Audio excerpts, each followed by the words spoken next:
अब ये क्या हुआ, शरपसंद लोग बाबरी मस्जिद के बाद साउथ इंडिया में कोई ऐसा मसला नहीं था तो ये मसला लेकर के शुरू करे। 3 दिन के वास्ते हमें एक पंडित चाहिए, आगम शास्त्र के हिसाब से पूजा करना बोल के टेम्परवरी लेकर उसे क्या कर दिया, परमानेंट कर दिया।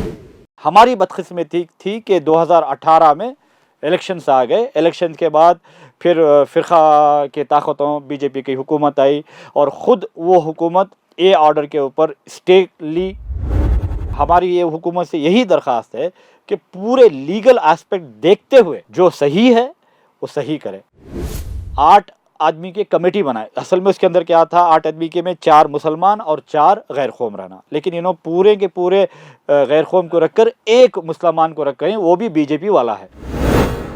अपील ये करना चाह रहे हैं कि गवर्नमेंट जो नागमोहन दास की जो लीगल फाइंडिंग्स है, ऐसा नहीं बोल रहे कि हमारी फाइंडिंग्स देखो, लीगल फाइंडिंग्स पूरे कोर्ट ऑर्डर्स और आर्कियोलॉजिकल डिपार्टमेंट के हिसाब से पूरे डिटेल्स देखकर ये एक नतीजे पे पहुंचे कि वहाँ पर किस तरीके का निज़ाम चलता था, यानी कि रिचुअल्स। और उसके बाद क्या करते हैं, क्या ये होता होता फिर एक बड़ा मकसद होता है, फिर उसके बाद इसको भी ताला लगाया जाएगा, फिर अनदर 50 साल के बाद वही बाबरी मस्जिद का किस्सा होगा, जहाँ यहाँ पर भी वही होगा। गवर्नमेंट से हमारा दरख्वास्त ये है कि अब हम जो केस करके हैं उसमें ये एफिडेविट तो फाइल करे। वहाँ पर उनको कुछ भी मजहबी फ़ायदा होने के चांसेस नहीं है, सिर्फ पॉलिटिकल फ़ायदे के लिए। वहाँ पर हर डॉक्यूमेंट के अंदर ये कहा गया है कि ये एक प्राइवेट कब्रिस्तान है। अब ये क्या कर रहे हैं, जबकि ये पुजारी का मामला ख़त्म हो गया तो अब इनका नया एक गवर्नमेंट पे अपील क्या कर रही है कि वहाँ पर जितने भी मज़ारात हैं उनको उखाड़ कर फेंको। तो इनका एक एक नया एजेंडा शुरू हो रहा है। तो सबसे पहले वो जयंती शुरू करे, जयंती के बाद अब क्या करे, दत्ता माले शुरू करे, उसके बाद अनसुया जयंती बोल के शुरू करे। ये पूरा उनके हिस्से है के लिए, और इनका ये जो मकसद ये है कि ये इशू बर्निंग रहना, इसे फाइनल लीगैलिटी, हाँ फाइनल लीगैलिटी तक नहीं पहुंचना, क्योंकि अगर ये रहेगा तो उनको फ़ायदा। अस्सलामु अलैकुम व रहमतुल्लाहि व बरकातुहू। मेरा नाम सैयद गौस मुहियुद्दीन शाह कादरी है। मैं आस्थाने हज़रत दादा हयात मीर खलंदर अलियास श्री गुरु दत्तात्रेय बाबा बुडन स्वामी दरगाह का सज्जादा नशीन हूँ। सबसे पहले मैं ये बता दूँ कि ये कंट्रोवर्सी शुरू होने की वजह सिर्फ एक नाम है। ये श्री गुरु दत्तात्रेय बाबा बुडन स्वामी दरगाह, ये रजिस्टर्ड नेम है।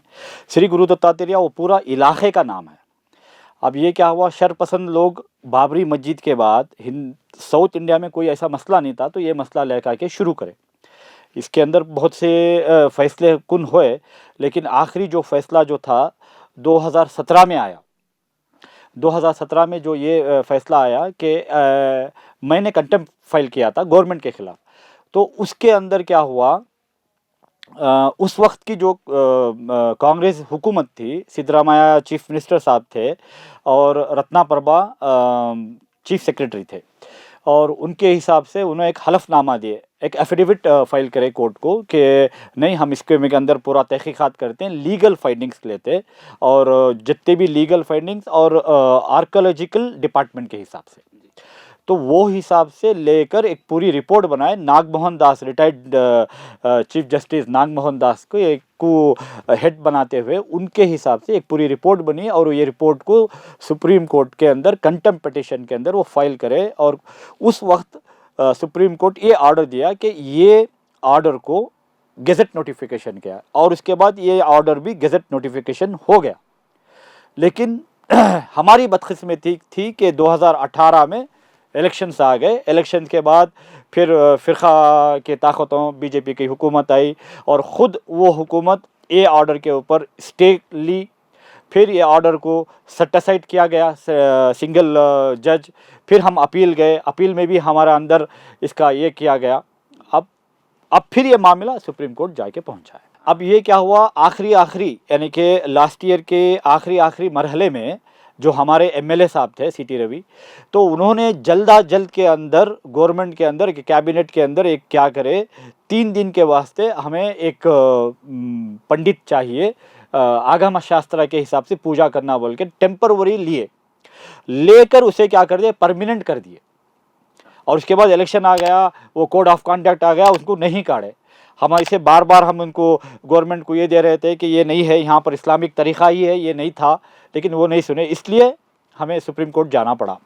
अब जो हमारी जो हुकूमत आको है, हमारी ये हुकूमत से यही दरख्वास्त है कि पूरे लीगल एस्पेक्ट देखते हुए जो सही है वो सही करे।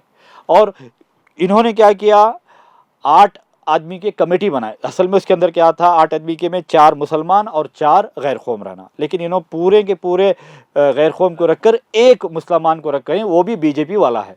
अपील ये करना चाह रहे हैं कि गवर्नमेंट जो नागमोहन दास की जो लीगल फाइंडिंग्स है, ऐसा नहीं बोल रहे कि हम हमारी फाइंडिंग्स देखो, लीगल फाइंडिंग्स पूरे कोर्ट ऑर्डर्स और आर्कियोलॉजिकल डिपार्टमेंट के हिसाब से पूरे डिटेल्स देखकर ये एक नतीजे पे पहुंचे कि वहाँ पर किस तरीके का निज़ाम चलता था, यानी कि रिचुअल्स, फातिहा दरूद जो चल रही थी वो। अब इसमें क्या करें, इन्हों फातिहा दरूद के अंदर इन्हों पुजारी बिठा रहे, ये एक ना एक दिन फिर ये क्लैशेस होने के चांसेस रहते। और उसके बाद क्या करते हैं, क्या ये होता होता फिर एक बड़ा मकसद होता है, फिर उसके बाद इसको भी ताला लगाया जाएगा, फिर अनदर 50 साल के बाद वही बाबरी मस्जिद का किस्सा होगा, जहाँ यहाँ पर भी वही होगा। इसलिए हमें क्या बोल रहे हैं कि इसकी तहकीकात करो, लीगल फाइंडिंग्स आपके पास है, हमारे पास कोई डॉक्यूमेंट नहीं, पूरे जो डॉक्यूमेंट्स हैं पूरे legal document from the government of ये आर्चिव्स में है, आर्चिव से पूरे लीगल डॉक्यूमेंट चेक करो और इसके ऊपर हकीकी तुम्हारा डिसीजन लो। सुप्रीम कोर्ट के अंदर जो केस है वो केस के अंदर भी हमें है, लेकिन अब हमारा ये है उनसे, गवर्नमेंट से हमारा दरख्वास्त ये है कि अब हम जो केस करके हैं उसमें ये एफिडेविट तो फाइल करे, ऑब्जेक्शंस तो फाइल करे कि दिस आर द ऑब्जेक्शन बोल के। जैसे ही वो ऑब्जेक्शन फाइल होंगे तो सामने जज को भी मालूम होगा कि हकीकत क्या है। यहाँ पर हाई कोर्ट में क्या हुआ, एक ही तरफा फैसला हुआ, हमारे जो डिटेल्स है उसको नज़रअंदाज किया गया। वहाँ पर उनको कुछ भी मजहबी फ़ायदा होने के चांसेस नहीं है, सिर्फ पॉलिटिकल फ़ायदे के लिए। वहाँ पर हर डॉक्यूमेंट के अंदर ये कहा गया है कि ये एक प्राइवेट कब्रिस्तान है। अब ये क्या कर रहे हैं, जबकि ये पुजारी का मामला ख़त्म हो गया, तो अब इनका नया एक गवर्नमेंट पे अपील क्या कर रही है कि वहाँ पर जितने भी मज़ारात हैं उनको उखाड़ कर फेंको। एक तो इनका एक एक नया नया एजेंडा शुरू हो रहा है। तो सबसे पहले वो जयंती शुरू करे, जयंती के बाद अब क्या करें, दत्ता माले शुरू करे, उसके बाद अनसुया जयंती बोल के शुरू करे। ये पूरा उनके हिस्से है लिए, और इनका ये जो मकसद ये है कि ये इशू बर्निंग रहना, इसे फाइनल लीगैलिटी, हाँ फाइनल लीगैलिटी तक नहीं पहुंचना, क्योंकि अगर ये रहेगा तो उनको फ़ायदा होगा।